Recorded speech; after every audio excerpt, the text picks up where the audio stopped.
नमस्कार दोस्तों, स्वागत है आपका हमारे चैनल में। इस वीडियो में हम दिल्ली सल्तनत के बारे में जानेंगे, जिसे सल्तनत काल भी कहा जाता है। इस वीडियो में सबसे पहले हम गुलाम वंश को जानेंगे। उसके बाद अगले वीडियो में खिलजी वंश, तुगलक वंश और सैयद वंश और लोदी वंश के बारे में जानेंगे। तो सबसे पहले हम इस वीडियो में गुलाम वंश के बारे में जानेंगे, जिसमें इम्पोर्टेंट जो क्वेश्चन आते हैं एग्ज़ाम में, वो भी सब क्वेश्चन वगैरह करेंगे। तो अभी हम इस वीडियो में गुलाम वंश के बारे में जान लेते हैं। सबसे पहले देखते हैं गुलाम वंश, जिसकी शुरुआत 1206 से 1290 तक थी। उसकी स्थापना 1206 में कुतुबुद्दीन ऐबक ने की थी। और कुतुबुद्दीन ऐबक जो था वो मोहम्मद घोरी का गुलाम था। और कुतुबुद्दीन ऐबक ने अपना राज्याभिषेक 24 जून 1206 में लाहौर को किया था और लाहौर को ही अपनी राजधानी बनाई थी। और उसके बाद कुतुबुद्दीन ऐबक ने कुव्वत उल इस्लाम नाम की एक मस्जिद बनाई थी, जो दिल्ली में स्थित है। और उसके बाद अजमेर में 2.5 दिन का झोपड़ा नाम की मस्जिद बनवाई थी। और उसे कुतुबुद्दीन ऐबक को लाख बख्श मतलब लाखों का दान देने वाला कुरान खां और हातिम दूसरा इस नाम की भी पदवी दी गई थी लोगों के द्वारा। कुतुबुद्दीन ऐबक ने कुतुब मीनार की नींव रखी थी और उसे इल्तुतमिश ने कुतुब मीनार का निर्माण पूरा किया था। और इल्तुतमिश कौन था? एक कुतुबुद्दीन ऐबक का गुलाम था और बाद में ही उसका दामाद भी बन गया था। अब हम थोड़ा कुतुब मीनार के बारे में जान लेते हैं। कुतुबुद्दीन ऐबक ने उसकी निर्माण की नींव रखी थी और इल्तुतमिश ने 4 मंजिल तक इसका निर्माण किया था। और 1368 में कुतुब मीनार पर बिजली गिरने पर इसकी ऊपरी भाग टूट पड़ा था। उसके बाद फिरोज शाह तुगलक ने 5वीं और 6ठी मंजिल तक उसे बनवाया था। और उसके बाद कुतुब मीनार की मरम्मत सिकंदर लोदी ने की थी। और फिर 1903 में भूकंप के कारण कुतुब मीनार का काफ़ी नुकसान हुआ था। तब ब्रिटिश इंडियन आर्मी के जो मेजर थे रॉबर्ट स्मिथ नाम के, उन्होंने 1928 में उसे ठीक कराया था।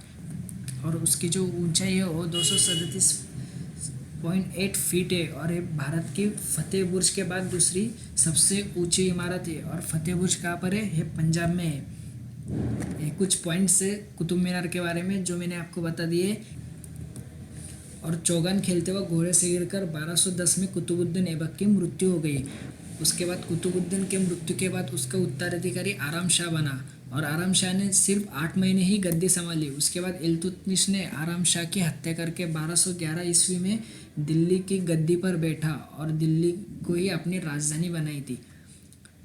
और इल्तुतमिश ये ऐसा पहला शासक था गुलाम वंश का जिसने अपनी राजधानी दिल्ली बनाई थी।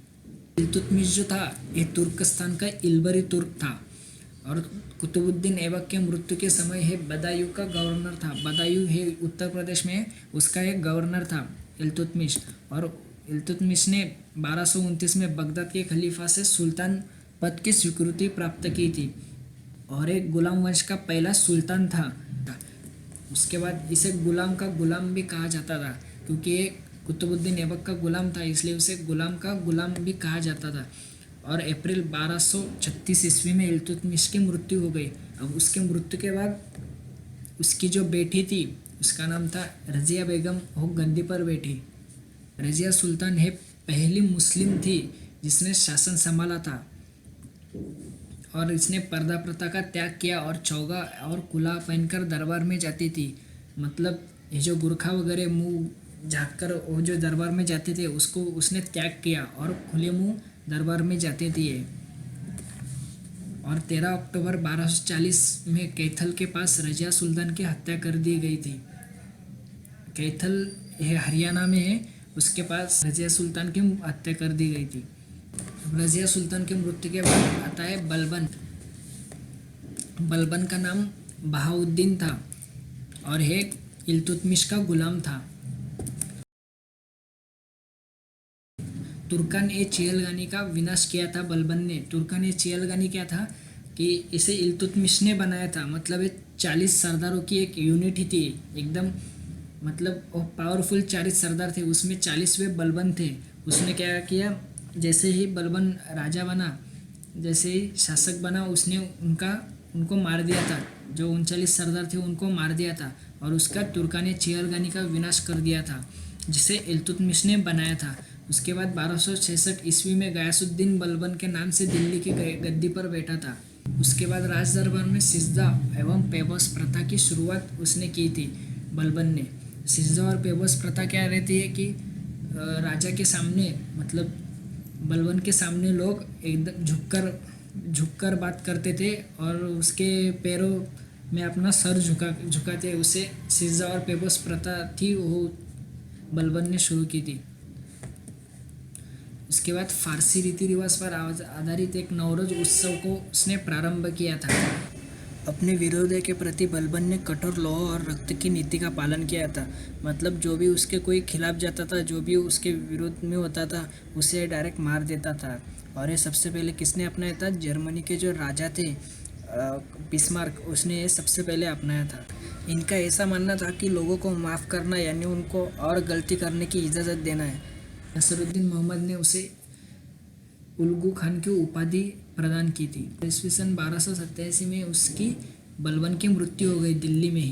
गुलाम वंश का जो आखिरी शासक था वो शमसुद्दीन कैमूर्स था। उसके बाद हम क्वेश्चन देखते हैं गुलाम वंश के बारे में। निम्नलिखित में से किसने भारत के प्रसिद्ध फारसी त्योहार नवरोज का आरंभ करवाया? अभी हमने पढ़ा था, उसका आंसर क्या हो जाएगा? बलबन। दिल्ली के किस सुल्तान ने रक्त और लोहा की नीति अपनाई थी? Option number A Iltutmish, B Balban, C Jalaluddin Khilji और डी फिरोज शाह तुगलक। तो उसका आंसर क्या हो जाएगा? Option number B Balban. Delhi के सुल्तान बलबन का पूरा नाम क्या था? Option number A Jalaluddin, B Iltutmish, C Ghiyasuddin, D Qutbuddin. तो उसका आंसर है ऑप्शन नंबर सी गयासुद्दीन। उसके बाद देखते हैं रजिया बेगम सुल्तान को सत्ता से हटाने में किसका हाथ था? मंगोलों का नहीं, अफगानों का नहीं, तो बलबन का हाथ था। और बलबन कौन था? एक तुर्की था। तो उसका आंसर हो जाएगा ऑप्शन नंबर सी। निम्नलिखित में से मध्यकालीन भारत की प्रथम महिला शासिका कौन थी? और ये प्रश्न ऐसा भी आता है कि निम्नलिखित में से गुलाम वंश की प्रथम महिला शासक कौन थी? नहीं तो मध्यकालीन भारत की प्रथम महिला शासक कौन थी? तो उसका आंसर हो जाएगा option number C, Razia Sultan. तो नेक्स्ट क्वेश्चन है क्वेश्चन नंबर सी, गुलाम का गुलाम किसे कहा जाता था? Option number A Qutbuddin Aibak, B Balban, C Iltutmish, D Sikandar Lodi. तो गुलाम का गुलाम किसे कहा जाता था? इल्तुतमिश को, क्योंकि ये कुतुबुद्दीन ऐबक का गुलाम था और कुतुबुद्दीन ऐबक है मोहम्मद गौरी का गुलाम था, इसलिए इल्तुतमिश को गुलाम का गुलाम भी कहा जाता है। गुलाम वंश का संस्थापक कौन था? तो गुलाम वंश का संस्थापक option number A Qutbuddin Aibak. निम्न सुल्तानों में से किसने सबसे पहले अपनी राजधानी दिल्ली स्थानांतरित की थी? तो option number A Qutbuddin Aibak, option number B Iltutmish, option number C Aram Shah, option number D Balban. तो उसका ऑप्शन नंबर बी राइट है। कुतुबुद्दीन ऐबक जो था उसकी राजधानी लाहौर में थी और इल्तुतमिश ने सबसे पहले दिल्ली में अपनी राजधानी स्थानांतरित की थी। अगला क्वेश्चन नंबर 9, कुतुबुद्दीन ऐबक की राजधानी कहाँ थी? तो अभी मैंने बताया कुतुबुद्दीन ऐबक की राजधानी थी लाहौर में, ऑप्शन नंबर ए। क्वेश्चन नंबर 10, निम्न में से किसने कुतुब मीनार के निर्माण में योगदान नहीं दिया था? कुतुबुद्दीन ऐबक तो इसने दिया था, बल्कि उसने ही नींव रखी थी। ऑप्शन नंबर बी इल्तुतमिश, पहले 4 मंजिल तक इसने ही बनवाया था।